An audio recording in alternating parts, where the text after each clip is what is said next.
নবী বলেন, আমি আর একদিন আবু বকর রাস্তা দিয়া কোথাও জঙ্গলার পাহাড়ের পার্শ্ব দিয়ে কোথাও যাই, হঠাৎ আমাদের পেটের মধ্যে ক্ষুধার আবেগ জাগলো। ক্ষুধা নিবারণের জন্য হঠাৎ ডানে বামে তাকায় দেখলাম ময়দানের মধ্যে কোনো বকরি পাওয়া যায়নি। দেখলাম বিশাল একটা বকরির পাল, রাখাল দাঁড়ানো আছে। আমি মোহাম্মদ রাখালের সালাম দিলাম, এদিকে আসো। রাখাল এসে দাঁড়ায় গেল। এই রাখাল, বকরি দুধ দেয়নি বলে দেয়, বলে আমাদের একটু দুধ দেয়। রাখাল বলে, মালিকের অনুমতি নাই, আমি কেমনে আমার থেকে দিব, আমার কোনো সুযোগ নেই। নবী বলেন, এবার আমি মোহাম্মদ বললাম, ঠিক আছে, তুমি দিতে পারবা না, তোমার আমানতের খেয়ানত হয়ে যাবে, ঠিক আছে, দেওয়া লাগবে না। তবে এমন একটা বকরি দাও যেই বকরিটা দুধ দেয় না, দেওয়ার মতো কোনো কায়দাও নাই, নিয়মও নাই, সিস্টেমও নাই। এমন একটা বকরি নিয়ে আসো। বকরি নিয়ে হাজির হয়ে গেল। নবীর সামনে হাজির হওয়ার পরে বকরিটা রসুলের সামনে দাঁড়ানো। ও আল্লাহ, তুমি বকরির মধ্যে দুধ দিয়া দাও। রাখাল বলে, আমি দেখতেছি যেই বকরি জীবনে দুধ দেওয়ার না, মরিয়া গেলে জবাই করলেও দুধ আসবে না। এই মুহাম্মদ দোয়া করা মাত্র এই বকরিটা দুধে ভরপুর হয়ে গেল। এবার নবী দুধ দহন করিয়া পেট ভরে আবু বকর আর নবী পান করলেন। এরপরে বললে রাখাল। রাখাল বলে, তাকাইয়া দেখতেছি নবী আবার দোয়া করলেন, আল্লাহ তুমি আবার আগের মতো বকরিটারে বানাইয়া দাও। বকরি আগের মতো হয়ে গেল, এবার ওলান টোলান কিচ্ছু নাই। এবার কয় রাখাল, বকরিটা তুমি পালের মধ্যে দিয়া দাও। আমি এগুলো দেখার পর সহ্য করতে পারি না, এটা সাধারণ কোনো মানুষের এই কারবার হতে পারে না। আমি দেরি না করিয়া আমি সাথে সাথে হাতটা বাড়াইয়া বললাম, আমাকে নবী মুসলমান বানাইয়া দেন। নবী বলেন, এই মুসলমানের নাম আব্দুল্লাহ ইবনে মাসউদ রাদিয়াল্লাহু তাআলা আনহু। সে আব্দুল্লাহ মাসউদ কেমন মাসউদ? সাহাবায়ে কেরাম এত বড় দামি। তিনি বলেন, আব্দুল্লাহ মাসউদের আল্লাহ নবীর কাইফিয়ত দিয়া বানাইছিলেন। পেছন দিক দিয়া আব্দুল্লাহ মাসউদ যদি হেঁটে যাইতো, সাহাবায়ে কেরাম মনে করত রাসূল হেঁটে যায়, রাসূলের মতো দেখা যায়। আব্দুল্লাহ ইবনে মাসউদ রাদিয়াল্লাহু তাআলা এইভাবে এক এক করে কালেমাওয়ালা মুসলমান হয়ে গেলেন। আল্লাহ নবী বলেন, আমার আদর্শ এত সুন্দর, আমার আদর্শের মতো উত্তম আদর্শ জমিনে আর কারো নাই, কারণ দুনিয়াওয়ালা মানুষের আদর্শ নাপাক। আর আমি মুহাম্মদ 63 বছরের জীবনে একটা মিথ্যা কথা বলি নাই। ও দুনিয়ার মানুষ, একজন নেতার নাম বলো যেই নেতা জীবনে মিথ্যা বলে নাই। আসেনি কোন নেতা? কয়েকদিন জীবন কেন বয়ানের আগেও মিশা কইয়া বয়ানে ঢুকছি, আবার বের হইয়া মোবাইলের দ্বারা মিশা কথা শুরু করব। এই গজবের মোবাইলে এত পরিমাণ মিথ্যা কথার জিকির উঠাইয়া দিল, চর্চা করাইল, মনে হয় যেন জাহান্নামের ফ্যাক্টরি হাতের মধ্যে লইয়া দৌড়াইতেছি। আল্লাহর নবী জীবনে একটা মিথ্যা কথা বলেন নাই। আমার নবীর ঘাম থেকে মিশকের ঘ্রাণ। আমার নবী যখন রাস্তা দিয়ে হাঁটেন, দুপার্শ্বের গাছ নত হইয়া নবীরে সালাম জানায়। নবী বলেন, আমি এসে দেখলাম আরবের মানুষ বিধবা নারীদেরকে তুচ্ছ মনে করে ঘৃণার নজরে দেখে। আমি আল্লাহর আদেশে প্রথম বিবাহটা করলাম বিধবা নারী। 2 স্বামী অতিবাহিত করার পরে খাদিজা রাদিয়াল্লাহু আনহাকে আমি বিয়ে করলাম। মক্কার মানুষ, আরবের লোকেরা আমাকে ধিক্কার জানাইতে লাগলো।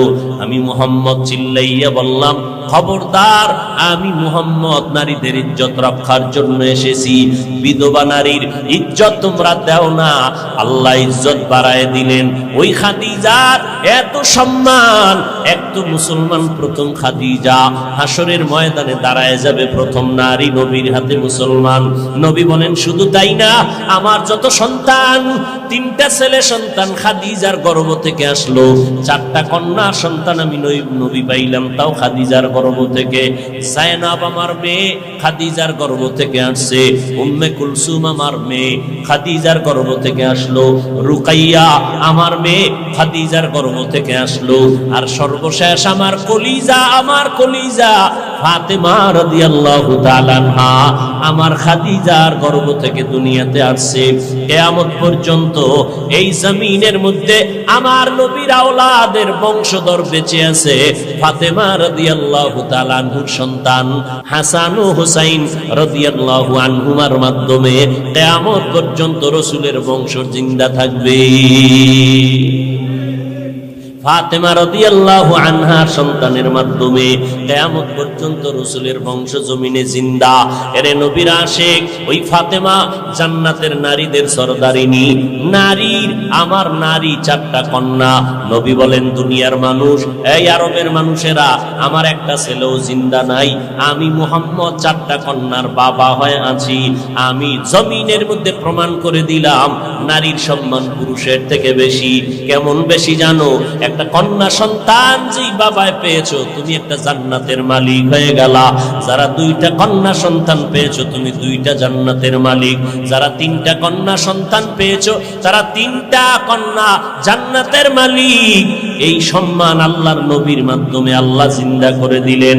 নারীদের এত সম্মান আল্লাহ তাআলার নবী বলেন কিয়ামতের ময়দানে আল্লাহ পাক যদি বলেন আমার দ্বীন ও ইসলামকে জিন্দা করার জন্য কে দ্বীনের পথে রক্তকে বিলীন করে দিয়েছো, আল্লাহ যদি বলে আমি দেখতে চাই শাহাদাতের মর্যাদার মধ্যে কে দ্বীনের পথে রক্ত আগে দিয়েছো। দুনিয়ার কোন পুরুষ শাহাদাতের মর্যাদায় রক্ত বিলীন করা কোন পুরুষ দাঁড়াইতে পারবে না। নবী বলেন পৃথিবীর সব মানুষের মধ্যে প্রথম আল্লাহর দ্বীন জিন্দা করার জন্য রক্ত বিলাইয়া শাহাদাতের মর্যাদা যিনি অর্জন করেছেন তিনি একজন নারী, সুমাইয়া রাদিয়াল্লাহু তাআলা আনহা দাঁড়ায় যাবে। নবীর উত্তম আদর্শের মাধ্যমে নারীর ইজ্জত বাড়লো না কমলো? এই কথা যেই হতভাগা, যেই কপাল পোড়া, যেই গাদ্দারেরা, যেই দুশ্মনেরা, বেঈমানের দালালেরা বুঝে না, তারা বলে ইসলাম নারীর অধিকার দেয় নাই। অথচ আল্লাহর কসম একবার, আল্লাহর কসম দুইবার, আল্লাহর কসম তিনবার হিন্দু ধর্মে নারীর সম্মান পুরুষের থেকে বেশি দিতে পারে নাই। খ্রিস্টান ধর্মের মধ্যে নারীর সম্মান পুরুষের উপরে দিতে পারে নাই। ইহুদি ধর্মের ভেতরে নারীদের সম্মান পুরুষের উপরে দিতে পারে নাই। বৌদ্ধ ধর্মের ভেতরে নারীদের সম্মান পুরুষের উপরে দেয় নাই। একমাত্র কেবলমাত্র শুধুমাত্র ইসলামই দিয়েছে নারীর মর্যাদা পুরুষের উপরে। এক আল্লাহর বান্দি নবীর স্ত্রীর ঘরে গিয়া দাঁড়ায় গেলেন, ও পয়গম্বরের বিবি উম্মাহাতুল মুমিনিন, আমাদের আম্মা জান, নবীর থেকে একটু জানতে চাই, নবীর থেকে আপনি জেনে আমাদের জবাব দেন। কি প্রশ্ন?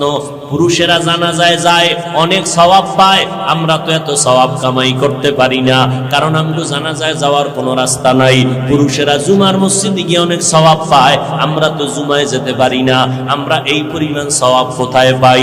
পুরুষেরা কাফেরের মোকাবেলায় যুদ্ধের ময়দানে যায়, অনেক সওয়াব কামাই করে, আমরা তো যাইতে পারি না, এই পরিমাণ সওয়াব কোথায় পাবো? নবী কয়, ও বিবি জানাইয়া দাও কিয়ামত পর্যন্ত আনেওয়ালা নারীদেরকে, ও পর্দার আড়ালের আম্মা জানেরা, আল্লাহর নবী জানায় দিলেন, ও নারীরা স্বামীর খেদমত করো, স্বামীর মাল হেফাজত করো, সন্তানগুলোকে ঘরের মধ্যে আদর্শওয়ালা বানাও, চরিত্রবান বানাও, আর ঘরের মধ্যে নির্জন স্থানে নামাজ আদায় করো। পুরুষেরা জুমায় গিয়া জানাজায় গিয়া যত পরিমাণ সওয়াব পাবে, আম্মা জান তোমাকে ঘরের মধ্যে আল্লাহ ওই পরিমাণ সওয়াব দান করবে। আতিনা ফি দারে দুনিয়া না হাসান, আতিনা ফি দারে উকবা না হাসান, ইয়া গিয়াসাল মুস্তাগীসিন হদিনা লাফতিখারা বিল উলুমে ওয়াল গিনা। হর গরি দে নেক তু তৈয়ার है, जो न मांगे उससे तू बेजार है। আম্মা জানেরা, শাহাদাতের মর্যাদা যদি পেতে চান, পুরুষেরা কাফেরের মোকাবেলায় যুদ্ধের ময়দানে যদি মরে যায়, শাহাদাতের মর্যাদা আল্লাহ দান করবেন। নারীদেরকে আল্লাহ পাক আইন করে দিলেন, ও নারীরা, গর্ভের মধ্যে বাচ্চা যদি আসে, ওই বাচ্চা গর্ভে নিয়া তুমি আল্লাহর নাম জপো, নামাজের সুযোগ থাকলে নামাজ পড়ো, নামাজ পড়বা। রাতের বেলা বাচ্চার কারণে তুমি ঘুমাইতে পারো নাই, মদিনার নবী জানায় দেয়, ও নারীরা, যত রাত ঘুমাইতে পারলা না বাচ্চা গর্ভে থাকার কারণে, আল্লাহর জবানে আল্লাহর মহব্বতে জিকির করবা, তসবিহ পড়বা, দরুদ পড়বা। প্রত্যেকটা রাত আল্লাহ তাআলা শবে কদরের সমান সওয়াব দান করে দিবে। আর যে আম্মা জান বাচ্চাটা দুনিয়াতে প্রসবকালে আল্লাহ যদি তার জীবনটা নিয়ে যায়, নবী কয় জানাইয়া দাও, বাচ্চা প্রসবকালে যদি কোনো আম্মা জানের ইন্তেকাল হয়, আল্লাহ বলেন নবী জানাইয়া দেন, আমি ওই নারীটাকে শাহাদাতের মর্যাদায় বিনা হিসাবে জান্নাত দিয়ে দিব। নারীর ইজ্জত বলে ইসলাম দেয় নাই। যারা বলে, নিশ্চিত এরা দুনিয়ার নিকৃষ্ট রসুলের দুশমন। শুধু দুশমন না, নিকৃষ্ট, গোটা পৃথিবীর মধ্যে চূড়ান্ত নিকৃষ্ট দুশমন। এদের মতো গাদ্দার, এদের মতো নিকৃষ্ট দুশমন আর কেউ হতে। এরে আম্মা জান, আল্লাহ তাআলা আপনাদেরকে নবী বানান নাই, তবে নবীদের মা বানায় দিলেন। আম্মা জান, আমার নবীর মা আমেনা, তিনি বলেন, মুহাম্মদ যেদিন দুনিয়াতে ভূমিষ্ঠ হয়, আমি একটা নূরের আলো দেখতে পারলাম। এত বিশাল আলো, আমার ঘরটা শুধু আলোকিত হয় নাই, রবিউল আউয়ালের 12 তারিখ বা রবিউল আউয়ালের 2 তারিখ বা রবিউল আউয়ালের 5 তারিখ বা 9 তারিখ, নবী আমার গর্ভ থেকে যখন আসছেন, দিনটা ছিল সোমবার, সুবহ সাদিকের সময়। হঠাৎ করে তাকাইয়া দেখি এত পরিমাণ নূরের আলো, ওই আলোটা শুধু আমার ঘর আলোকিত দেখলাম না, এই নূরের আলো দিয়ে তাকাইয়া দেখলাম বহু দূরের বসরা এলাকার শহর ওই আলোতে আলোকিত হয়ে গেল। কেমন এক নবী আল্লাহ আমাদেরকে দান করলেন। এই রবিউল আউয়ালে আমরা কি শিখব? মিলাদুন নবী পালন করো, সিরাতুন নবীকে লাথি মারো। এই কথা যারা বলে, এদের মতো নিকৃষ্ট বেয়াদব পৃথিবীতে আর কেউ নেই। সিরাতুন নবী অর্থ কি বলছি একটু আগে মনে আছে? সিরাতুন নবী মানে কোরআন। নবীর আদর্শ হলো কোরআন, নবীর আদর্শ নামাজ, নবীর আদর্শ পর্দা, নবীর আদর্শ হালাল, নবীর আদর্শ জিকির, নবীর আদর্শ রমজানের রোজা। মানে যারা কয় সিরাতুন নবী লাথি মারো, লাথি গিয়া লাগলো কই রে বেঈমান, খবর রাখুনি। এত চালাকি কেন করতেছি? একমাত্র কোরআন হাদিসের কোনো জ্ঞান নাই। 2 নম্বরে জাহান্নামের আযাবের ভয় নাই।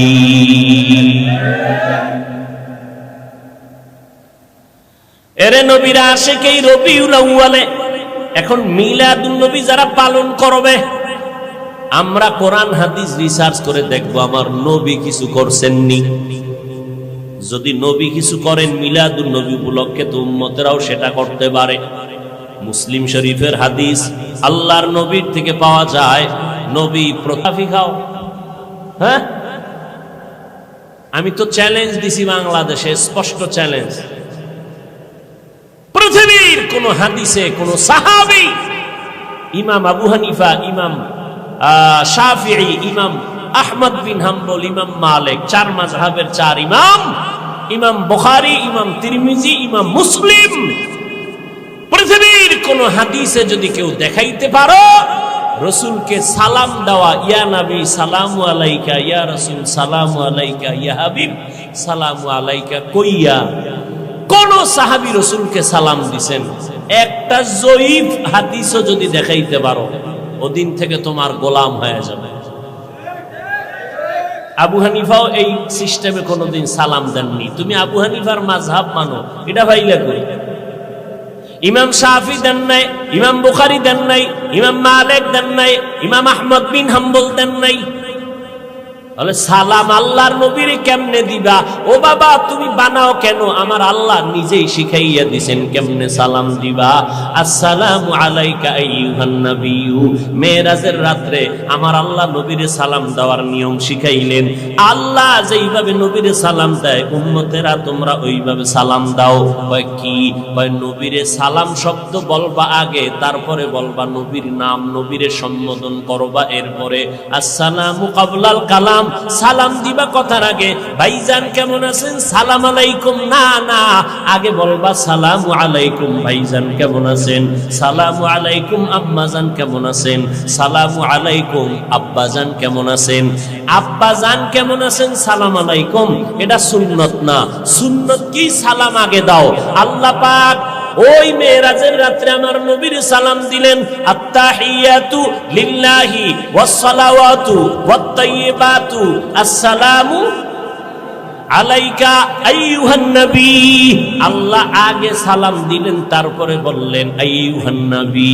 নবী শব্দটা বললেন পরে, সালাম দিলেন আগে। এবার মেরাজের কথা বাদ। আপনারা যারা মক্কায় গিয়া হজ করেন, হজে গেছেন হাজী সাহেবরা, মদিনার রওজায় গিয়া যখন আল্লাহর নবীর সালাম জানান, সালামের যত কিতাবাদি আছে, হজের যত কিতাব আছে, গিয়া দেখবেন ওখানে সালামের সিস্টেম কি?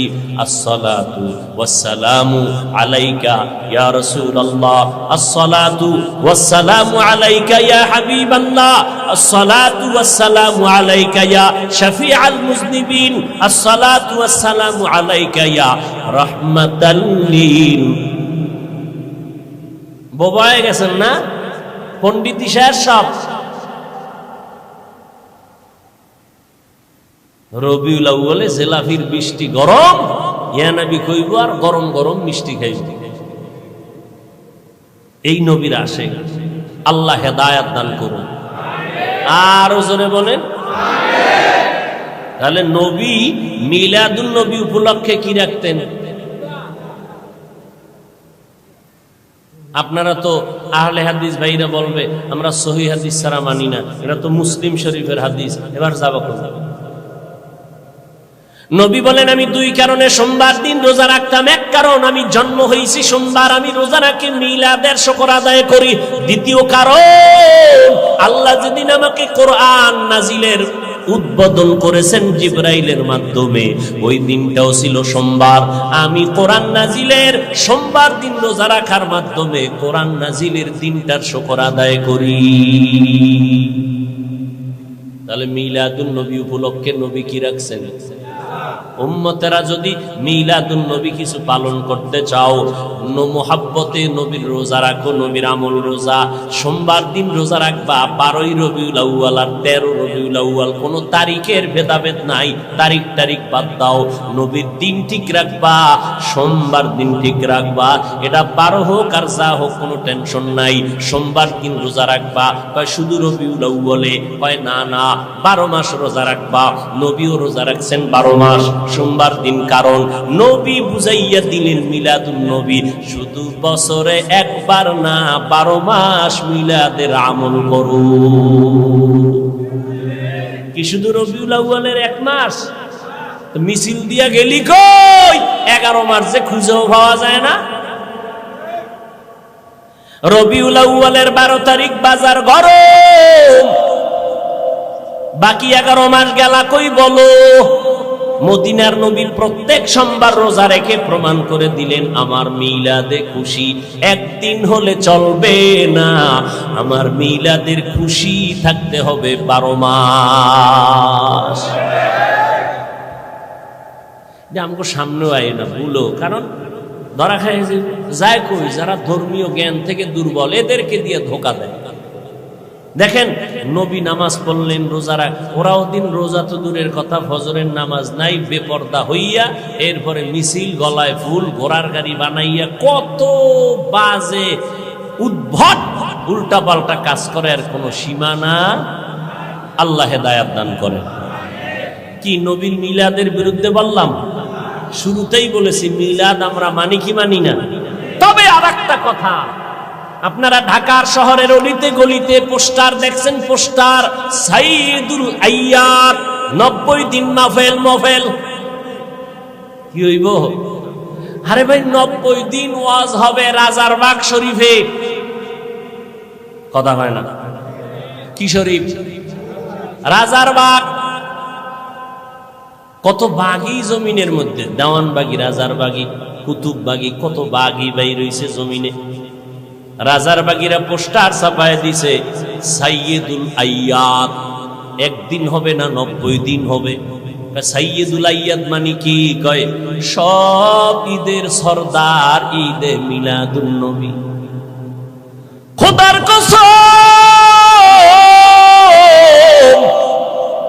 কোরআন শরীফের যত তাফসীর আছে, হাদিস শরীফের যত ব্যাখ্যার কিতাব আছে, আমাদের আহলে সুন্নাত ওয়াল জামাতের আলেমদের যত কিতাব আছে, আবু হানিফার পক্ষ থেকে যত কিতাব আছে, একটা কিতাবের পৃষ্ঠা খুলে যদি দেখাইতে পারো মিলাদুন নবী শব্দের আগে ঈদ লেখা আছে, ঈদে মিলাদুন নবী শব্দটা একটা লাইনে লেখা আছে, যদি দেখাইতে পারো ওই দিন থেকে আমরাও পালন করব। দান্দাবাজি কয়দিন? আজরাইল আসবে না যতদিন। আজরাইল যেদিন আসবে ওদিন সব মুখোশ উন্মোচন হয়ে যাবে। আল্লাহ হেদায়াত দান করুন। রসুলের সিরাত পাওয়ারফুল শব্দ, কারণ কান ধরে টানলে মাথা যেমন আসে, সিরাতুন নবী বললে মিলাদুন নবী ভিতরে আসে। এটা আলাদা বলা লাগবে না। রসুলের জীবন বলতেই তো জন্ম থেকে শুরু, কথা ঠিক না? তাহলে জীবন বলতে সিরাতুন নবী বললে মিলাদুন নবী বলতে হয় না, কারণ সিরাতের মধ্যে মিলাদ আছে না নাই? জীবনের মধ্যে জন্মদিন আছে না নাই? এই জন্য আমরা সিরাতুন নবী পাওয়ারফুল শব্দ মানি। আমাদের আলাদা মিলাদুন নবী মানি স্লোগান দেওয়ার কোনো দরকার হয় না। কিন্তু যারা বলে মিলাদুন নবী কায়েম করো, সিরাতুন নবী লাথি মারো, কত বড় মারাত্মক কথা। ভাই আমাকে হিংসা করো, অমুক পিসাবরে করো, সেটা তুমি পিসাবেরে গালি দাও, আমারে দাও, তুমি রসুলের শানের শব্দ নিয়ে কেন কটাক্ষ করো? আল্লাহ হেদায়াত দান করুন। ভাইরা আমার, পয়গম্বরের আদর্শ, উত্তম আদর্শ নিয়ে আসলেন। কেমন নবীর উত্তম আদর্শ! আমার নবীর উত্তম আদর্শের মতো আদর্শ জমিনে আর নাই। মায়ার নবী কেমন দামি নবী, যার কোনো গুনাহ নাই। আম্মা জান আয়েশা বলেন, নবীর ঘাম বোতলের মধ্যে ভরে রাখতাম আমরা, মাঝে মাঝে নবীর ঘাম আতর হিসাবে ব্যবহার করতাম। কেমন মায়ার নবী আমার! নবী একদিন হাঁটতেছেন, নবী তো একদিক দিকে তাকায় হাঁটতেছেন, নজর নিচে, কিন্তু কানের মধ্যে আওয়াজ আসতেছে, পেছনে যারা কারা হাঁটতেছে। দেখেন না, এমপি সাহেব আসবে, চেয়ারম্যান আসবে, দলে সাঙ্গ ভাঙ্গ আছে না নাই? ভাব অন্যরকম। আমি বক্তা হয়ে আসছি, আমার খাদেম খুদ্দামের অভাব নাই, গাড়ি হাঁকাই আসলাম। মদিনার নবী যাচ্ছেন কোথাও, পেছনে আওয়াজ আসতেছে, সাহাবায়ে কেরামের দল আছে। নবী জায়গায় বসে বললেন, সাহাবায়ে কেরাম বসে বললেন। সাহাবায়ে কেরাম জিজ্ঞাসা করলেন, নবী বসলেন কেন? বুঝতে পারি নাই। হয় তোমরা আমার পেছনে হাঁটো, মানুষ মনে করবে আমি কত জানি দামি, আমার দবদবা আর কত শান শওকাত। আমি এটা দেখানোর জন্য দুনিয়ার মধ্যে আসি নাই। আল্লাহ পাক আমাকে চূড়ান্ত আদব শিক্ষা দিয়েছেন। আদাবানি রব্বি ফা আহসানা তাদিবি, আল্লামানি রব্বি ফা আহসানা তালিমি। আল্লাহ আমাকে আদব শিখাইছেন। আমি দবদবার সাথে হাঁটবো না, আমি ভাবসাব নিয়ে চলবো না, আমি একা একা চলবো। ওই নবীর আদর্শে গড়া হযরত ওমর, অর্ধ জাহানের খলিফা। যেই ওমর আমার নবীর গর্দান কাটার জন্য দৌড়ায়, ওই ওমর নবীর হাতে কালামা পড়ে এতটা দামি হয়ে গেল। সেই ওমর রাস্তা দিয়ে যখন হাঁটে, শয়তান ওই রাস্তায় চলে না। একটা মিনিট চিন্তা করে দেখেন কেমন মানুষ ওমর। এটা মানুষ না অন্য কিছু, যে শয়তান তারে ভয় পায়। যেই শয়তান আল্লাহর সামনে চালাকি করলো, আর সেই শয়তান ওমরের দেখলে দৌড়। কেমন ওমর? কয় পাওয়ার কি? কয় মোহাম্মদের পাওয়ার। সোহবতে সালে তোরা সালে কুনাত, সোহবতে তালে তোরা তালে কুনাত। থেকে জামান খারাপ লাগে না? মোনাজাত দিয়ে দিব তো, আর 2-4 মিনিটের মধ্যে ইনশাআল্লাহ কবুল করেন। কি বয়ান শুনবেন? আজকে ফজর পড়েন নাই, জোহর পড়েন নাই, মাগরিব পড়েন নাই, এশা পড়েন নাই, কি কসুর বয়ান শুনবেন? বয়ে বয়ে আসছেন, ওয়াজ শুনবেন, একটু দিলটা নরম কইরা আলেম ওলামা বয়ান করবে, চেহারা দেখলেও বরকত। মজলিসটা বসবেন নিয়ত করে, আল্লাহ গুনাহ নিয়ে ঢুকছি, তওবা কইরা বেরোবো। ওই গজবের মোবাইল নিয়ে যারা বইছে, ওদের কানেও বয়ান ঢুকবে না, কলবেও ঢুকবে না, ওর কপাল পোড়া, হতভাগা, বদনসিব। এই মোবাইলে তাকায় রইছে, ছবি ঠিক মতো আইলনি, রেকর্ডটা ঠিক মতো হইলনি, তুই ঠিক মতো আজরাইলে তোরে ধরলনি, শয়তান ভিতরে ধোকা দিলনি, এই চিন্তা কর, ওই বয়ান চিন্তা করিস না। শুনছি গ্রামে বুদ্ধি থাকলে বলে ঘর জামাই থাকা লাগে না। কি তোমাকে বুদ্ধিও নাই, সব বোকা। উল্টা আমগো টুপিওয়ালাগো বোকা কও। একটা বুদ্ধিমান যদি চিন্তা করতা আজকের বয়ানটা আমার দরকার, তাহলে তুমি শুধু শুধু সময় নষ্ট না করে, মিডিয়াওয়ালারা যারা রেকর্ড করে, তুমি এখান থেকে অন্য টাইমে ডাউনলোড করে নিয়ে নিতা। তোমার ছবিও ভালো আইব না, রেকর্ডও। তাহলে এই কসুর আকামটা বয়ে বয়ে কেন করো? তোমার বাপের লাগে মান্যত কইরে আইছো না যে আমার মোবাইল লাগবেই। আবার কেউ দেখায়, দেখ দেখ জিনেরা আছে তো, এরা মোনাজাতের পরে মোবাইলটা নিয়ে যাই, কথা দেখ আমারটা চলবে নি, আমি ধরে রাখছি, দেখ হবে কিনা। জিনেরা খানা চলবে, মোটামুটি একদিনের বাজার হবে, রেডি থাক, মোনাজাতটা হইতে দেরি, দেখবি পকেট খালি।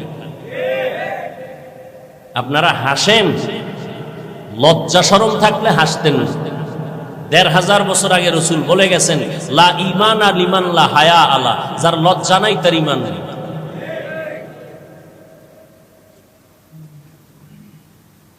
এই মোবাইলে কেমন গজব এনে দিল, ওই কত যুবকের তারমার ছিঁড়ে গেছে, পুরা তার ছিঁড়ছে। ও মাও চেনে না, বাপ চিনে না, ভাই চেনে না, বউ চেনে না, কিচ্ছু চিনে না। মোবাইল চালাইতে চালাইতে এমন মাথা নষ্ট, ফ্রি গেমস খেলছে, ফ্রি। এবার তারমার ছিঁড়ে গেছে, বাথরুম না মোবাইল, মোবাইল মোবাইল, ঘুমের ভিতরে মোবাইল, বাথরুমের মোবাইল, অল টাইম খেলে মোবাইল দাও, মোবাইল দাও, মোবাইল দাও। এখন কিচ্ছু ভালো লাগে না, পুরা রাস্তার পাগল হয়ে গেছে এই মোবাইল চালাইয়া বহু যুবক। আমি মিছা কই না, তোরা সব তো সাক্ষী দে, তোরা সাক্ষী দেস না? তোদের মতো যুবক মোবাইলের গেমস খেলা পাগল হয় নাই? কথা কর। তোর তারমার ছিঁড়ে নাই, তোর রাত্রের ঘুম নাই, খানা নাই, মা কয় মা আয় ঘুমা, কয় তুমি ঘুমাও, আমার টেনশন তুমি কেন করো? খানা খবর নাই, কাঠন হয়ে গেছে শুকাইয়া কাঠন। কেন? ওই তো একদিকে খানা খায় না, অপর দিকে ভিতরে যা ছিল সব ঘুমের ঘরে শেষ, কাঠন হয়ে গেছে। চেহারাটা ভাল্লুকের মতো, আবার বেহায়ার মতো। যাও একটু লাইনে আসিল, চুল কাটতে বান্দর হয়ে গেছে। যা একটু চেহারাটা দেখাইতো, ওই ইন্দুরার বান্দরের মতো চুল কাটায়, এখন পুরা ভাল্লুক হয়ে রয়েছে। কি খুব কষ্ট লাগে না? আকামটা যখন করো তখন কষ্ট লাগে না? হুজুরে কইছে একটু ভালো বানানোর জন্য, খুব কষ্ট লেগে গেছে। রসুলের তরিকায় চুল কাটাটা ভালো লাগে নাই? বেঈমানের পা চাটা গোলাম হইয়া চুল কাটছো, লজ্জা করে না তোর? আবার আশেক দাবি করো রসুলের। আমার রসুলের তরিকায় চুল কাটার নিয়ম নাই, তো বেঈমানের পা চাটলি কেন? আবার দাবি করো আমরা হুজুরদের থেকে ভালো, আমরা রসুলের আশেক। লজ্জা গেল কই তোমার? তোমার মতো মানুষের আল্লাহ কি কইছে জানো? আমি হুজুরেরটা শুনে তুমি রাগ করলা। আল্লাহ কি কইছে জানো? তুই কুত্তা, তুই শুকর, তুই গরু। কয় না না না না, বালহুম আদাল, তুই কুকুর শুকর 4 পাও জানোয়ার ওয়ালাদের থেকেও তুই খারাপ। কে কইছে? কে কে?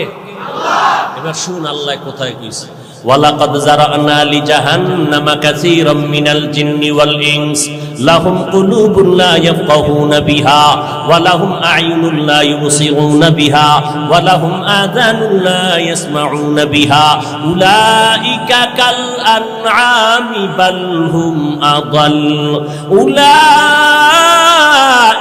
হুমুল গাফিলুন।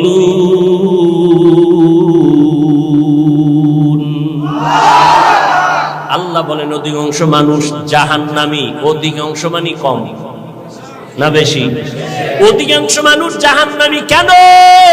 এদেরকে আমি আল্লাহ পাক কলব দিলাম, কলব দিয়া তারা ফিকির করে না, গবেষণা করে না। আমি চোখ দিলাম দেখার জন্য দেখে না, আমি কান দিলাম শোনার জন্য শুনে না। এই মানুষগুলো আল্লাহ কয় উলাইকা কাল আনআম, চতুষ্পদ জানোয়ার। কয় না, বাল হুম আদল, চতুষ্পদ জানোয়ারের থেকেও খারাপ। এতটুকু না, উলাইকা হুমুল গাফিলুন, এরা আমি আল্লাহর অবাধ্য বান্দা, জাহান্নামী। আল্লাহ আর এক আয়াতে বলে ইন্নাল ইনসানা লিরাব্বিহি লাকানুদ, মানুষ বড় নিমক হারাম। আল্লাহ আর এক আয়াতে বলেন উলাইকা হুম শাররুল বারিয়া, চূড়ান্ত ঘৃণিত জানোয়ারের থেকেও এরা খারাপ। যেই মানুষের এত সম্মান দিলেন আমার আল্লাহ কোরআনের দ্বারা, সেই মানুষকে আবার আল্লাহ কয় এরা চতুষ্পদ জানোয়ার থেকেও খারাপ। সূরা আরাফ 9 পারা। আল্লাহ হেদায়েত দান করুন। যা কিছু বলি, উদ্দেশ্য কি সবাই খারাপ হয়ে যাবে? উদ্দেশ্য কি সবাই নবীর আদর্শওয়ালা হয়ে যাবে? ও যুবক, আমার মতো হবেন সেটা একবারও বলি না। এই সাউন্ডটা হইলো কেন? ঠিক কর। আমার মতো হবেন একবারও বলি না, বরং আমি একবারও বলি না চরমনাই যাও, তাবলিগে যাও, দাওবন্দে যাও, কওমি মাদ্রাসায় যাও, পায়ে ধরে ধরে ধরে ধরে 12টা মাস বয়ান করি। আমি কি বুঝাই রে বাবা? চরমনাই না গেলে গুনাহ হবে একবারও বলি নাই, তাবলিগে না গেলে গুনাহ হবে একবারও বলি নাই, কওমি মাদ্রাসায় না পড়লে গুনাহ হবে একবারও বলি নাই। ও ভাই, দাওবন্দীদের কাছে না গেলে গুনাহ হবে একবারও বলি নাই।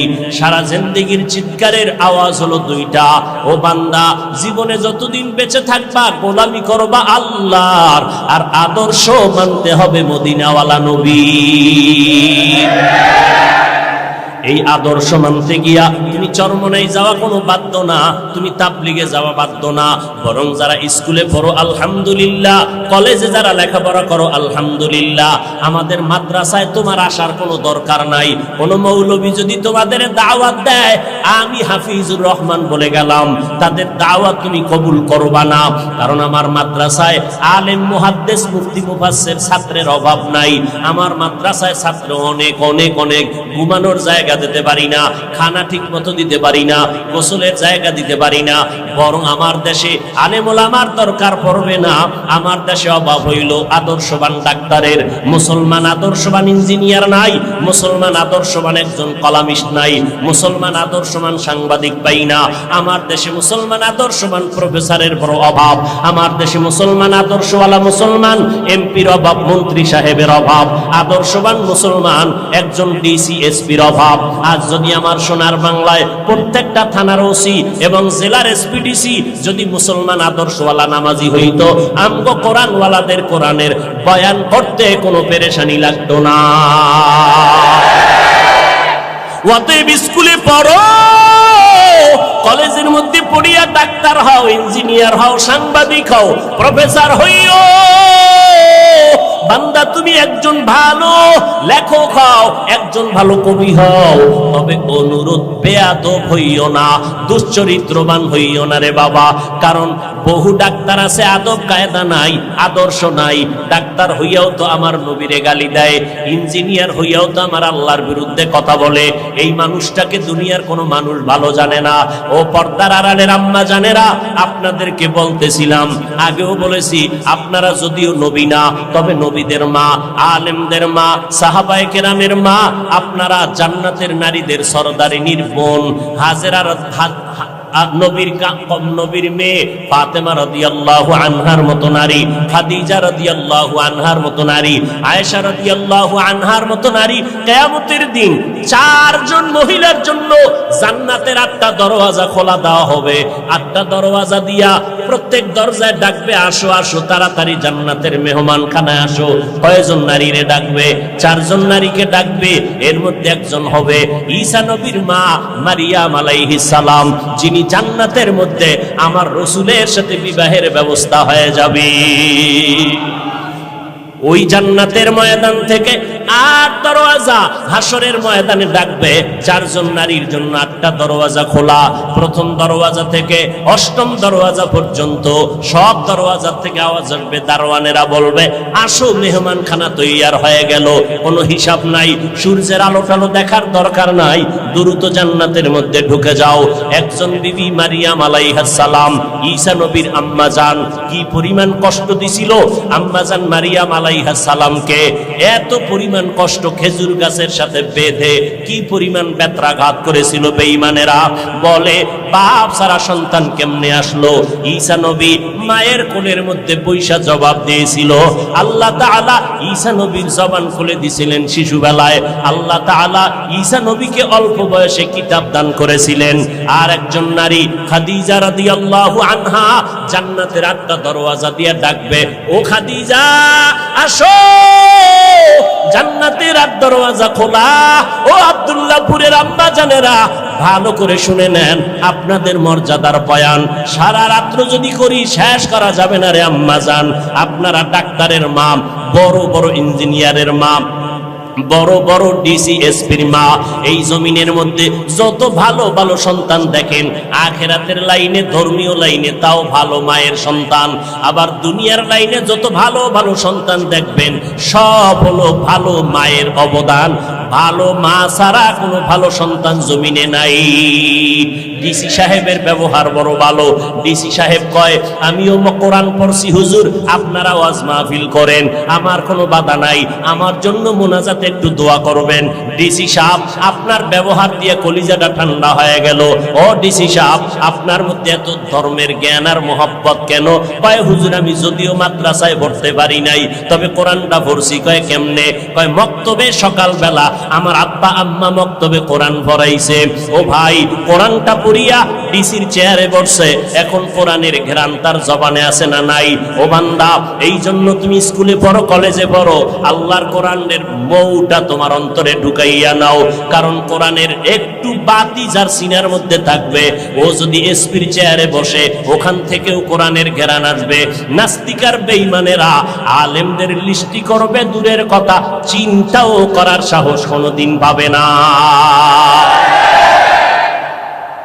এরে যুবক, অনুরোধ করে বলি, বিগত জীবনে অন্যায় করেছো, তওবা করো, রবিউল আউয়াল থেকে শিক্ষা গ্রহণ করো। ও আল্লাহ, নবীর আদর্শ জীবনে আর কত অবহেলায় কাটায় দিলাম, আর নবীর আদর্শ কোনোদিন ছাড়ব না। ও আম্মা জানেরা, 2টা সন্তান ভালো বানাইয়া কবরে যান, আপনার সন্তানের আদর্শ দেখে কলিজা ঠান্ডা হবে, এলাকার মানুষ দোয়া করবে, মুরব্বীরা দোয়া করবে। ও মা, ঘরের মধ্যে স্বামীর মাল হেফাজত করেন, সন্তানগুলোকে আদর্শওয়ালা বানান। তার মানে এইটা না আপনার সন্তানের ডাক্তার বানাইবেন না, এটা কিন্তু বলি না রে আম্মা জান। ডাক্তার বানান, আমার মতো হুজুর বানানোর দরকার নাই, আমার মতো পাগড়িওয়ালা বানানোর দরকার নাই। বরং 5 বেলার নামাজ জানো পড়ে, স্কুলে কলেজে পড়ুক আর চাকরি করুক, ব্যবসা করো। ও যুবকেরা, মা বাবার দোয়া নিয়ে সামনে আগাও। কারণ আমি হাফিজুর রহমান, আজকে চেয়ারের মধ্যে বয়ান করার যোগ্যতা নাই, ইলম আমল দিয়া বাহাদুরি করার কায়দা নাই। আমার মা বাবার অবদান আর দোয়ার কারণে, চোখের পানির কারণে আজকে তুমি টাকা পয়সা বাড়ি গাড়ির মালিক হয়েছো। খোদার কসম, মা বাবার চোখের পানি ছাড়া হতে পারো নাই। ও পরীক্ষার্থী ছেলে মেয়েরা, আজকে পরীক্ষায় তুমি ভালো নাম্বার পাইতেছো, তুমি মনে করছো তোমার নিজের ক্রেডিট। না না না, মা বাবার চোখের পানি আর দোয়া। তুমি জানো না, তুমি গ্রাম থেকে ঢাকার শহরে পড়ার জন্য আসছো, তোমার মা ভাড়া বাসা নিয়েছে তোমার পরীক্ষায় রান্না কইরা দেওয়ার জন্য। ওই মা যখন শুনে তোমার পরীক্ষা চলতেছি, ওই মা কিন্তু ঘুমায় না, রাতের বেলা জায়নামাজে বসে বসিয়া মা চোখের পানি ছেড়ে দোয়া করে, আল্লাহ আমার ছেলেটারে তুমি কামিয়াবি দান করে দাও। ওই মায়ের দোয়ার কারণে আজ তুমি পরীক্ষায় ভালো নাম্বার অর্জন করেছো। পর্দার আড়ালের মা বোনদেরকে বলবো, আপনারাও পর্দানিশী হয়ে যান, আল্লাহর মোহাব্বত নিয়ে চলেন। কয়দিন আর দুনিয়ার মধ্যে বাহাদুরি করবেন, কয়দিন আর দুনিয়াতে হায়াতের গ্যারান্টি দিবেন। ও আম্মা জান, আজকে সন্তান নিয়ে বাহাদুরি করেন, স্বামীর মাল নিয়ে বাহাদুরি করেন। একদিন আজরাইল যখন এসে যাবে, সাদা কাপড়ের প্যাকেট বানাইয়া কবরে নিবে, তখন আপনার সন্তানেরা মা মা বলে ডাকবে, কোনো আওয়াজ হবে না।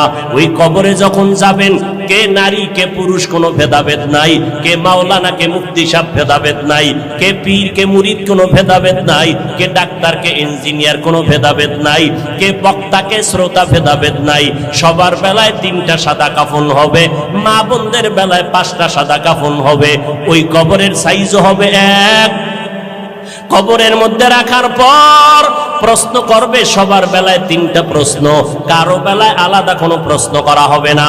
আমাকে যেই প্রশ্ন করা হবে, আপনাদেরকেও সেই একই প্রশ্ন করা হবে। রবের পরিচয় দাও, ধর্মের পরিচয় দাও, রাহমাতুল লিল আলামিনের পরিচয় দাও। আল্লাহর নবী বলেন, দুনিয়াতে যারা রবের গোলামি করে কবরে যাবে, তারা কবরে গিয়া জবাব দিবে, রব্বি আল্লাহ, আমার রব একমাত্র আমার আল্লাহ। দুনিয়াতে যারা ইসলাম মেনে চলবে, কবরে গিয়া জবাব দিবে, দিনিয়াল ইসলাম, আমার ধর্মের নাম ইসলাম। দুনিয়াতে যারা নবীর সুন্নতের মালা গলায় লাগাইয়া চলবে, অযুবকেরা, বৃদ্ধ বাবাজিরা, পর্দার আড়ালের আম্মা জানেরা, আঙ্গুলের নখগুলো কেমনে কাটবেন, সেখানেও নবীর সুন্নত যারা মেনে চলবে। চুলগুলো কেমনে রাখবেন, সেখানেও বিশ্ব নবীর আদর্শ যারা মেনে চলবেন। জুতাগুলো কেমনে পরবেন, সেখানেও নবীর সুন্নত যারা মেনে চলবেন। মসজিদে কেমনে ঢুকবেন বের হবেন, বাথরুমে কেমনে ঢুকবেন বের হবেন, সেখানেও নবীর সুন্নত যারা মেনে চলবেন। খানা খাইতে বসবেন কেমনে, সেখানেও নবীর সুন্নত। হাত দুইটা কেমনে ধুইবেন, সেখানেও নবীর সুন্নত। একটা একটা বয়ান করলে সারা জিন্দেগি চলে যাবে রে বাবা। খানা খাইতে যখন বসবেন, যেই প্লেটের মধ্যে খানা নেবেন, ওই প্লেটে কখনো হাত ধুইবেন না। নবীজি বলেন, দোনো হাতের কবজা পর্যন্ত আলাদা একটা পাত্রের মধ্যে ধুইয়া নাও। নবীর উম্মতেরা চিল্লাইয়া চিল্লাইয়া আলেম ওলামারা জীবনভর বলল, হাতের কবজা পর্যন্ত ধুইয়া এরপরে ভিন্ন প্লেটে খানা নিয়ে খাও। হুজুরদের কথা, মদিনাওয়ালার সুন্নাত গায়ে লাগায় নাই। সরকার যখন পুলিশ নামাইয়া দিল, বেতের বাড়ি দিয়া সবটিরে সাইজ করিয়া দাও, হাতের কবজা পর্যন্ত ধুইতে হবে, না হয় করোনায় মরে যাবে। পুলিশের বেতের বাড়ির ভয়ে এই বেহায়া বাঙালি হাত ধুইতে রেডি হলো, কিন্তু আলেমের কথায় মদিনার মুহাব্বতে হাত ধুইতে রাজি হয় নাই। কি পরিমাণ বেহায়া, বেলাজা, বেশরম! এরে নবীর আশিক, তুমি যখন প্লেটের মধ্যে খানাটা নিবা, ডান দিক দিয়া তুমি খানা শুরু করবা, বিসমিল্লাহ বলিয়া খানা শুরু করবা। এরে আল্লাহর বান্দা, বাম হাতে কোনো তরকারি নিবা না, ডান হাতে নিবা। বলবা, হাফিজ ভাই আমার ডান হাতে ভাত দিয়া তো লাগানো, আমি কেমনে চামচ দিয়ে নিব? বলে, চামচটা তুমি আঙ্গুলগুলো ভালো চেটে, এরপরে তুমি চামিচের অংশটা এখানে ধরো, বৃদ্ধা আঙ্গুল আর শাহাদাত আঙ্গুলের মাঝখানে ধরিয়া, এরপরে তুমি চামচের আগা হোক বা গোড়া দিয়া ধইরা তুমি তরকারি নাও, মাছ নাও, নবীর তরিকা মতে চলো। এরপরে বান্দা নবীর তরিকা মতে খানাটা খাইয়া শেষ সময় প্লেটটা চেটে চেটে খাও, আর ফাঁকে ফাঁকে তুমি আল্লাহর শুকর আদায় করো, লাকাল হামদু ওয়া লাকাশ শুকর। ও মা, কত মানুষ সামনে খানা পায়, খাইতে পারে না, ডাক্তার নিষেধ করে, আল্লাহ তুমি আমার পেট স্টোমার ভালো রাখছো, হজম শক্তি ভালো রেখেছো, আল্লাহ তোমার শুকর আদায় করি। খানার পরে নিজের ওই খানার প্লেটে হাত ধুইও না, অন্য প্লেটে আবার দোনো হাতের কবজা পর্যন্ত ধুইয়া নাও। নবীর সুন্নাত অনুযায়ী যদি চলো, ডাক্তারের কোনো পরামর্শ লাগবে না। আমার নবী হলেন বিশ্বব্যাপী বড় ডাক্তার। বিজ্ঞানীরা গবেষণা করতেছে, মোহাম্মদ এমন একজন ডাক্তার ছিলেন, নবী সবুজ কালারটাকে পছন্দ করেছেন, সাদা কালারের পাঞ্জাবি পরেছেন। এরপরে নবী সবুজ কালো পাগড়ি পরেছেন, কিন্তু নবী বেশিরভাগ সাদাটাকে পছন্দ করেছেন। বিজ্ঞানীরা মাথা খাটাইয়া আবিষ্কার করতে শুরু করলো, মুহাম্মদ দোজাহানের সর্দার সাদা কালারটাকে বেশি মহব্বত কেন করলেন। গবেষণা করিয়া এইবার বিজ্ঞানীরা, স্বাস্থ্য বিজ্ঞানীরা লেখা দিছে সাদা কালার মুহাম্মদ পছন্দ করার কারণ হলো 12টা মাসের মধ্যে কিছুদিন গরম, কিছুদিন শীত হয়, ঠান্ডা হয়। ঠান্ডার মধ্যে সাদা কালারটা শরীরের জন্য মেশিন হয়, গরমের সময় সাদা কালারটা শরীরের সাথে মেশিন করে। কারণ সূর্যের যত গরম হোক না কেন, সাদা কালারটা কন্ট্রোল করে শরীরের সাথে, এরপরে অ্যাডজাস্ট করে দেয়। আবার যত প্রচন্ড গরম হোক না কেন, সাদা কালারে আইসা লাগার পর এরপরে কন্ট্রোল কইরা ওই বাকি অংশ শরীরের সাথে অ্যাডজাস্ট করে দেয়। সাদা পোশাক থাকলে, আপনারা যারা সৌদি আরবে গেছেন, আমরা গেছি দেখছি, আমাদের গরমে জিব্বা ফেটে যায়, হাত ফেটে যায়, ওদের কোনো হাত ফাটে না। ওরা একটা জামা, মোটা সাদা কাপড়ের জামা পইরা কলার লাগাইয়া আবার রুমাল মাথায় দিয়া প্রচন্ড গরমের মধ্যে দৌড়ায়। চিন্তা করলাম আমার নবী সাদা কালারটা পছন্দ করার কারণটা কি? বিজ্ঞানীরা যা বলছে তাই সঠিক। বিজ্ঞানীরা কয়, মোহাম্মদ মেসওয়াকের আইন কেন করলেন? মেসওয়াক দিয়া নামাজ পড়ো রে বান্দা, মেসওয়াক করিয়া যদি ওযু বানাইয়া নামাজ পড়ো, একটা মেসওয়াকের নামাজে এক এক রাকাতে 70 রাকাতের সমান সওয়াব আল্লাহ তোমার আমলনামায় দান করবে। এই মেসওয়াকের দ্বারা দাঁত পরিষ্কার হবে, এরপরে দুর্গন্ধ চলে যাবে, যেটা বেরাসের দ্বারা কোনোদিন হবে না। আমিও বেরাস করি, কিন্তু বেরাসের দ্বারা সাময়িক দাঁতের ময়লা যায়, কিন্তু দুর্গন্ধ দূর হয় না। নবী বলেন মেসওয়াক করো, আর এই মেসওয়াক করলে 100 উপকার আছে মেসওয়াকের মধ্যে। এর মধ্যে সর্বশ্রেষ্ঠ উপকার, মরণকালে জবানে কালেমা জারি হয়ে যাবে। 10টার সময় নামাজ বাদ দিয়া বেরাস গুতাও, মেসওয়াকের খবর নাই। এরে নবীরা আসে, রবিউল আউয়াল তোমাকে কি বার্তা দেয়? বলে নবীর সুন্নতের মালাটা গলায় লাগাও, নবীর মোহাব্বতে টুপিটা মাথায় দাও। আজকে থেকে তওবা করো, ওই অন্ধকার কবরে যারা সুন্নতের আমল নিয়ে যাবে, নবী বলেন কবরের মধ্যে নবীকে দেখাইয়া বলবে, এরে কবরওয়ালা চিনো, নবীর চিনোনি। নবীর যারা সুন্নতের আশিক, এরা দেখা মাত্র চিনে ফেলবে। নবী বলেন চিনা মাত্র বলবে, এই তো আমার মায়ার নবী, হাজা মুহাম্মাদুনা সাল্লাল্লাহু আলাইহি ওয়াসাল্লাম, আমার মায়ার নবী। এই নবীরে দেইখা দেখতে পারি না, তবে আলেমের কণ্ঠে বয়ান শুনিয়ে টুপি পরলাম, নামাজ পড়লাম। ও নবীর আশিকের দল, আল্লাহর নবী বলেন সাথে সাথে আমার আল্লাহ গাইবি আওয়াজ দিবেন, ও কবরের ফেরেশতা, আমার বান্দাটারে আর কষ্ট দিও না। দুনিয়াতে আমার বান্দা কম কষ্ট করে নাই, রাতের বেলা ঘুমাইতে পারে নাই, যখন পশু পাখি ঘুমায় গেল, নদীর মাছ ঘুমায় গেল, আমার বান্দা বান্দি ঘুমায় গেল, গাছের পাতা পর্যন্ত নীরব হয়ে গেল, পশু পাখিরাও ঘুমায়, জঙ্গলের মধ্যে কোনো কোলাহল নাই, সব জায়গায় আওয়াজ বন্ধ। ওই সময় আমার এই আশিক বান্দা সুন্দর করিয়া ওযু বানাইয়া জায়নামাজে বৈশা সিজদায় পড়ে পড়ে কান্না করেছে, আর আমি আল্লাহর দরবারে দোয়া করেছে, আমি আল্লাহর মহব্বতে জিকির করেছে। এখন আর কষ্ট দিও না, তাড়াতাড়ি কবরে বেহেশতের বিছানাটা দিয়া দাও। কবরটাকে 3.5 হাত রাখবা না, বড় একটা বালাখানা বানায় দাও, জান্নাতের সাথে রাস্তা খুলে দাও। আমার বান্দা এখন ঘুমাবে, কিয়ামত পর্যন্ত আরামে ঘুমাইতে থাকবে, কেউ ডিস্টার্ব করবে না রে ফেরেশতা। নবী আফসোস করে বলে, এ যুবকেরা, আজকে কি মনে করতেছো আমরা টুপিদারির কারণে বুঝি বোকা হইয়া গেছি? আল্লাহর কসম, আমাদের মাথা নষ্ট হয় নাই। টুপিটা মাথায় দিলে মাথা গরম হয়, এটা তোমার থেকে আমি কম বুঝি না, এরপরও টুপি কেন ফালাই না?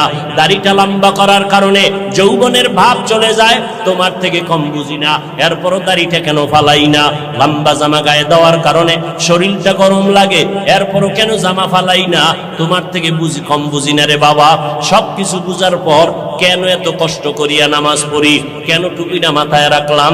আজকে যদি আমি তোমার মতো স্বাধীনভাবে প্যান্ট শার্ট টাই লাগাইয়া দাড়িটা কামাইয়া মাস্তানি ভাব নিয়ে রাস্তায় সন্ত্রাসী করতাম। বহু টাকাওয়ালা সন্ত্রাসীরা আমারে ভাড়া কইরা নিয়ে ব্যবহার করত, কিন্তু না রে বাবা, চিন্তা করে দেখলাম, আল্লাহর কোরআন পড়লাম, নবীর কথা দেখলাম, একটা কথা মিথ্যা নাই। কত বেঈমানেরা আল্লাহর কোরআনে ভুল বের করার জন্য পাগল হইয়া হন্যে হয়ে দেখলো, আজও পর্যন্ত একটা ভুল বের করতে পারে নাই, বরং বহু বেঈমানেরা কালেমা পড়ে মুসলমান হয়ে গেল। কয়দিন আর দুনিয়ার বাহাদুরি, ওই চেয়ারম্যান সাহেব কত বাহাদুরি করে, 5 বছর পরে আর বাহাদুরি থাকে না, এমপি সাহেবের বাহাদুরি থাকে না, আমার মাওলানাগিরির বাহাদুরি, ও বাবা যেদিন চক্ষু বন্ধ হয়ে যাবে ওই দিন সব বাহাদুরি বন্ধ হয়ে যাবে। আমাকে সবাই কবরের দেশে নিয়ে যাবে, আমার আপনজনেরা গায়ের গেঞ্জিটা পর্যন্ত পেলেট দিয়ে কেটে রাখবে। ও আল্লাহর বান্দারা, তুমি আর কয়দিন বাঁচবা? মনে করছো 25 বছর বয়স, আরো 25 বছর বাঁচবা। তোমার এক বন্ধুর নামটা তুমি জানোনি? Michael Jackson. একটা গান গাইলে, ইংলিশে গান গাইতো, কোটি ডলার হাতিয়া পাইতো। ওই মাইকেল জ্যাকসন কণ্ঠশিল্পী আমেরিকার, একটা গান গাইয়া গাইয়া জনসমুদ্র যখন পরিণত হয়ে গেল, মাইকেল জ্যাকসন চিন্তা ভাবনা করে দেখলো, আমার টাকা পয়সা আর ভক্তবৃন্দের অভাব নাই, আমার নাকি একবার মরা লাগবে, তবে আমি আমার ইচ্ছা মতো মরতে চাই। বলে কেমন মরবি? মাইকেল কয়, আমি 150 বছর পর্যন্ত জমিনে জিন্দা থাকবো, এর আগে আমি মরতে চাই না। 150 বছর পর্যন্ত বেঁচে থাকার জন্য মাইকেল জ্যাকসন যত ব্যবস্থা নেওয়া দরকার নিল। 20 জনের উপরে ডাক্তার তারে অল টাইম পাহারা দেয়, একটা খানা শতবার চেক করে খায়। মাইকেল জ্যাকসনের চেহারাটা বাঁধাই করে নিল যেন যৌবন ছুটে না যায়, খালি হাতে কারো সাথে সাক্ষাৎ দেয় না, জীবাণু যেন ঢুইকে আমার মৃত্যুর মুখে ফালাইয়া না দেয়। এই মাইকেল এত কিছু ব্যবস্থাপনা করলো, 150 বছরের আগে সে মরবে না। আল্লাহ কয়, আমার সিদ্ধান্ত কেউ রদ করার ক্ষমতা নাই, আমি আল্লাহ সিদ্ধান্ত করে নিলাম। এই মাইকেল 150 বছরের বাঁচার তাগিদ দিয়া এবার প্রস্তুতি নিয়ে চলতেছে, সিকিউরিটি গার্ড নিয়ে চলতেছে, শরীরের মধ্যে কোনো বাতাস, কোনো ধুলাবালু লাগায় না, কমপ্লিট সুট নিয়ে বাংলা দুনিয়ার জমিনে চললো। আল্লাহর কুদরত, একদিন হঠাৎ করে মাইকেলের মাথা একটু ব্যথা ব্যথা ভাব, 20 জনের উপরে ডাক্তার অল টাইম তারে চিকিৎসা দেয়, কোনো রোগ যেন ভেতরে ঢুকতে না পারে। হঠাৎ করে বিছানায় শুইয়া ঘুম পড়ল, একটু আরাম করতেছে, তখন তার বয়স মাত্র 50-এর কোঠা পেরিয়ে যাচ্ছে। এমন সময় ডাক্তারেরা চতুর্পার্শ্বে পাহারা দেয়, মাইকেল 50-এর কোঠার পরে পেরিয়ে বিছানায় যখন ঘুমাইয়া গেল, হঠাৎ করে ডাক্তারেরা দীর্ঘ টাইমের পরে মাইকেলকে যখন সজাগ করতে চায়, শরীরটার মধ্যে টাচ করে দেখে মাইকেলের পুরো শরীর বরফের মতো ঠান্ডা, কাঠের মতো শক্ত হয়ে গেল। ডাক্তারেরা চিৎকার দিয়া কয়, মাইকেল আর জমিনের মধ্যে জিন্দা নাই, আমরা অনুভব করলাম না মাইকেলের জীবনটা কখন চলে গেল। এ যুবকেরা, মাইকেলের থেকে তুই তো আর বেশি ব্যবস্থা গ্রহণ করতে পারো নাই। আল্লাহ যেই যৌবন দিছিল, যেই শক্তি দিছিল, মোবাইল চালাইয়া নিজে ইচ্ছা করিয়া সেই পার্স গুলো নষ্ট করলি। তোর পায়ে 2টা হাত দিয়া বলছি বাবা, হাসিয়া হাসিয়া কথা উড়াইয়া দিস না, বালিশে মাথা লাগাই একটু চিন্তা কর। আজকে মোবাইলটা চালাইয়া চোখের পাওয়ারটারে নষ্ট করে ফেলেছো রে বাবা, পায়ে ধরে বলছি কথাগুলো এমনে ফালাইয়া দিস না। আজকে বালিশে মাথা লাগাইয়া চিন্তা কর, এই মোবাইল চালাইয়া চালাইয়া তোর মাথাটারে গরম বানাইয়া দিলি। এখন লেখাপড়া করতে মনে চায় না, কোনো বই লইয়া পড়তে বসলে মাথা ব্যথা করে। এই মোবাইলের কারণে তোর বুকে ব্যথা কিন্তু বেড়ে গেছে, মাথা ব্যথা বেড়ে গেছে। এই মোবাইলের কারণে খানার রুচি পর্যন্ত নষ্ট হয়ে গেছে। এই মোবাইলের কারণে রে বাবা তোমার হার্ট দুর্বল হয়ে গেছে, ওদিক থেকে তোমার রোগ শোকে তুমি ধ্বংস হয়ে যাইতেছো, তোমার ব্রেনের উপরে এফেক্ট করতেছে, তোমার হার্ট দুর্বল হয়ে যাইতেছে। এই মোবাইলের কারণে তোমার যৌবন নষ্ট হয়ে গেল, তোমার জীবনটা দুর্বিষহ হয়ে গেল। এখন খানা ভালো লাগে না, ঘুম ভালো লাগে না, এই মোবাইলের পেরেশানিতে পইরা পইরা লেখাপড়া পর্যন্ত ভালো লাগে না। কখন যেন তোমার জীবনটা চলে যায় তোমার জানা নাই। পায়ে হাত রেখে বলছি রে বাবা, একটু আগেও বলছি, আবারও বলতেছি, আমি তোমাদের আমাদের মতো হুজুর হইতে বলি না, একটাই দাবি করে বিদায় নিতে চাই, নবীর আদর্শের মালা গলায় লাগাইয়া স্কুলে পড়ো, কলেজে পড়ো, চাকরি করো, ব্যবসা করো, বলবা হাফিজ ভাই এটা কেমনে সম্ভব? একটু ডানে বামে নজর করে দেখো রে বাবা, তোমার মতো আমার মতো যুবক স্কুলে কলেজে লেখাপড়া করে, 5 বেলার নামাজি ছাত্র ছাত্রী, একটু জিব্বা নাড়াইয়া তুমি জবাব দাও, আছে না নাই? যদি বলো থাকে, তুমি কেন পারবা না রে বাবা?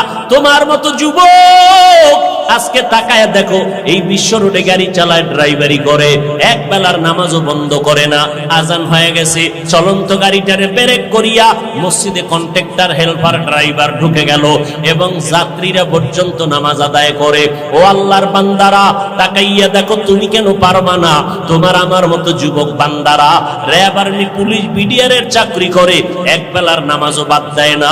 বলো বাবা, তুমি কেন পারবা না? তোমার আমার মতো যুবক তাকায় দেখতেছো, নদীর মধ্যে মাছ ধরে, জমিনের মধ্যে কৃষি কাজ করে, এক বেলার নামাজও বাদ দেয় না। বাবা, তুমি কেন পারবা না? এই আব্দুল্লাহপুর বলো, ঢাকার শহর বলো, তোমাদের এই জমিনের মধ্যে কত হাজার হাজার ব্যবসা করে টাকাওয়ালা, এক টাকাও হারাম খায় না, দাড়িও কাটে না, নামাজও বাদ দেয় না। এই রকম ব্যবসায়ী লোকের অভাব নাই। বলো বাবা, তুমি কেন পারবা না? তোমার আমার মতো আল্লাহর বান্দা, এমপি, মন্ত্রী, চেয়ারম্যান, মেম্বার, উকিল, ব্যারিস্টার, প্রফেসর, ইঞ্জিনিয়ার, সাংবাদিক, সাহিত্যিক, পাঁচ বেলার নামাজি অভাব নাই। বলো তুমি কেন পারবা না? আমার মনটা বলে, আল্লাহ বুঝি তোমার গুনার কারণে বেজার হয়ে গেল, না জানি তোমার মা বাবার বরদোয়া তোমার কপালে লেগে গেল। কারণ তুমি মা বাবাকে কষ্ট দিয়েছো, আল্লাহ তোমার উপরে বেজার হয়ে গেছে।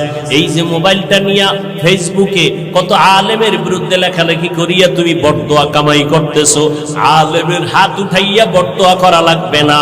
ও আল্লাহর বান্দারা, আল্লাহ যদি বেজার হয়ে যায়, আল্লাহ পাকের আইনটা কি জানো? ক্বালান নবী সাল্লাল্লাহু আলাইহি ওয়া আলিহি ওয়া সাল্লামা ফীমা ইয়ারবিহি আন রাব্বিহি আযজা ওয়া জাল্লা। বুখারী শরীফে আল্লাহ হাদিসে কুদসি যে জানায় দেয়, মান আদালি ওয়ালিয়ান ফাকাদ আযানতুহু বিল হারব। ও নবী, জানায় দেন আমার আল্লাহর কথা, যারা আমার ওলি, আমার বন্ধু, আল্লাহ ওয়ালাদের সাথে দুশমনি করবে, আমি আল্লাহ তাদের সাথে যুদ্ধ করার জন্য তৈয়ার। অতএব যারা আহলে হক আলেমের বিরুদ্ধে লেখালেখি করো, যারা আলেমের বিরুদ্ধে বিশুদ্ধার করো, আল্লাহ বেজার, মা বাবার অভিশাপ তোমার কপালে। কারণ একই মজলিসে বৈশা বয়ান শুনছো, মোনাজাত ধইরা হাত তুললা, কত বান্দার চোখে পানি, অথচ আমার চোখে কেন পানি আসে না? একটু চিন্তা করো, তোমার মোনাজাতে কেন কান্না আসে না? একমাত্র কারণ, গুনার কারণে দিলটা পাথর হয়ে গেল। এই গুনাহ অবস্থায় আল্লাহ ডাক দিয়া কয়, তওবা কর, একটা সেকেন্ডের মধ্যে আমি তোর জীবনের গুনাহ মাফ করে দিব। কিন্তু যদি গুনাহ নিয়ে তওবা না করিয়া ওই কবরের মধ্যে চলে যাও, মদিনার নবী বলেন, তিনটা প্রশ্ন তোমাকেও করা হবে। রবের পরিচয় দাও, ধর্মের পরিচয় দাও, রাহমাতুল লিল আলামিনের পরিচয় দাও। নবীজি বলেন, যারা গুনাহ নিয়ে কবরে যাবে, তারা একটা প্রশ্নের জবাব দিতে পারবে না, বলবে হা হা লা আদরি, আমি কিছুই জানি না, বড় আফসোস। নবীজি বলেন, সাথে সাথে আমার আল্লাহ গায়বী আওয়াজ দিয়া রাগান্বিত হইয়া বলবেন, ও কবরের ফেরেশতা, এই নাফরমানকে আর কোনো সুযোগ দেওয়া হবে না। আমি দুনিয়াতে কম সুযোগ দেই নাই রে ফেরেশতা। আমার দেওয়া পানি, আমার দেওয়া বাতাস, আমার দেয়া সূর্যের আলো, আমার দেয়া চাঁদের আলো, আমার দেয়া নদীর মাছ, আমার দেয়া গাছের ফল, আমার দেয়া জমিনের ফসল খাইয়া এই নাফরমান একবারও আলহামদুলিল্লাহ বলে নাই, একবারও আল্লাহর শুকর আদায় করে নাই। ওলামায়ে কেরাম পায়ে ধরে ধরে নামাজের দাওয়াত দিত। এই বান্দা আজান শুনিয়া নাফরমান এক বেলার নামাজও মসজিদে গিয়া আদায় করে নাই। এখন আর দেরি নাই, এই বেঈমানের কবরে জাহান্নামের বিছানাটা দিয়া দাও, জাহান্নামের সাথে রাস্তা খুলিয়া দাও, জাহান্নামের আগুন কবরটা ভরে দাও। একটা না, দুইটা না, 70 থেকে 99টা সাপ কবরে আসবে। মদিনার নবী বলেন, আল্লাহ তাআলা রাগান্বিত হইয়া কবরের মাটিকে ডেকে বলবেন, এরে কবরের মাটি, এই নাফরমান গুনাহগারকে দুই পার্শ্ব থেকে জোরে জোরে চাপ দাও। এত জোরে চাপ দিবে পাজরের হাড়গুলো চুরমার হয়ে যাবে। ও যুবকেরা, একটু চক্ষু বন্ধ করে কবরের আযাবের কথা চিন্তা কর। ওলামায়ে কেরামের কথা মিথ্যা মনে করিও না রে বাবা, আল্লাহ ওয়ালাদের কথা মিথ্যা মনে করিও না। লক্ষ লক্ষ নবীরা মিথ্যা বলেন নাই, লক্ষ লক্ষ সাহাবায়ে কেরাম মিথ্যা কথা বলেন নাই, কোটি কোটি ওলামায়ে কেরাম মিথ্যা কথা বলতে পারেন না। এখনো সময় আছে, তওবা করে নাও, মনে মনে আমার আল্লাহকে ডাকো আর বলো, হে মালিক, এই ময়দানে আমার মতো গুনাহগার কেউ নাই। আমার গুনার কারণে আমার হাত না পাক, চোখ না পাক, আমার জিহ্বা না পাক, আমার অন্তর না পাক। আমার এই গুনার খবর আমার মা বাবা, ভাই বোন, সমাজের স্ত্রী পরিবার কেউ জানে না রে আল্লাহ। ও আল্লাহ, আপনি জানার পরে রাগ করিয়া পানি বন্ধ করেন নাই, খানা বন্ধ করেন নাই। ও দয়ার মালিক, আমি আজ আপনার দরবারে তওবার নিয়ত করে ফেললাম। দুনিয়াতে যতদিন বাঁচবো আপনিই তো হায়াতের মালিক, ইজ্জতের মালিক। ও আল্লাহ, জীবনে আর নামাজ ছাড়বো না, জীবনে বেপরদায় চলবো না, দাড়ি কাটবো না, ওলামায়ে কেরামের বিরোধিতা করে গুনাহগার হব না, মা বাবার দোয়া নিয়ে চলবো, দেশ ও জাতির বিরুদ্ধে ষড়যন্ত্র করব না, নবীর তরিকার বাহিরে চলবো না রে আল্লাহ। তওবা করার যদি এখনো নিয়ত করো রে বাবা, আল্লাহ পাক এখনই তোমার গুনাহ মাফ করে দিবেন। অন্তর থেকে আমার আল্লাহকে মনে মনে ডেকে ডেকে তওবার কথা বলো। ও মালিক, আমার অন্তরের খবর আপনি ভালো জানেন রে আল্লাহ। এই জীবনে কত গুনাহ করে আবার তওবা করে আবার গুনাহ করেছি। মানুষ আমার সামনে কত পানির বোতল নিয়ে দাঁড়ায়, একটু দোয়াম করে ফু দিয়া দেন, আমার ঘরে কত অসুস্থ রোগী। কিন্তু ওই লোকটা যদি জানতো আমি কত বড় গুনাহগার, কখনো আমার সামনে পানি পড়া নিতে আসতো না। ও আল্লাহ, আপনিই তো সম্মানের চেয়ারে বসাইছেন রে আল্লাহ। ও আল্লাহ, কত সম্মান দান করেছে, গুনার কারণে যেন মাহরুম হয় না যাই রে আল্লাহ। ও আল্লাহ, এই ময়দানের দিকে নজর করে দেখেন রে আল্লাহ। আমরা তওবার নিয়ত করে ফেলেছি রে মালিক। ও আল্লাহর বান্দারা, ও পর্দার আড়ালের মা বোনেরা, আল্লাহর কাছে অন্তর দিয়ে তওবার নিয়ত করে নাও। ও আল্লাহ, আমার গুনার খবর আমার মা বাবায় জানলে কেউ আমারে সম্মান করত না।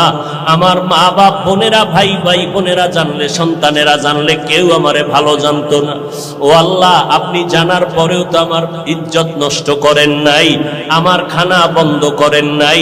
ও আল্লাহ, আজকে গোপনে আবার আপনার কাছে তওবার নিয়ত করলাম। ও আল্লাহ, আমি ব্যবসা করি, চাকরি করি, যাই করি, আজকে থেকে নামাজ আর বন্ধ করব না, আজকে থেকে বেপরদায় চলবো না, মা বাবার সাথে বেয়াদবি করে বরদোয়া নিব না, নবীর তরিকার বাহিরে চলবো না, দাড়ির মধ্যে অস্ত্র লাগাইব না, ওলামায়ে কেরামের পরামর্শ নিয়ে আমল করব, আর দেশ ও জাতির বিরুদ্ধে কোনো ষড়যন্ত্রে লিপ্ত হব না। তওবা করার যদি অন্তরে নিয়ত হয়, মুনাফিকি আর দুর্বলতা যদি অন্তরে না থাকে, খাঁটি তওবার নিয়তে আল্লাহর মহব্বতে দুটো হাত আল্লাহকে দেখাইয়া দেই। ও দয়ার মালিক, আমরা যারা তওবার নিয়তে হাত তুলেছি, মেহেরবানি করে আমাদের হাতগুলো কবুল করে নেন, তওবা কবুল করে নেন, তওবার উপরে মজবুত হইয়া চলার তৌফিক দান করেন। আমিন। আলহামদুলিল্লাহি রাব্বিল আলামিন, والصلاة والسلام على سيد الأنبياء والمرسلين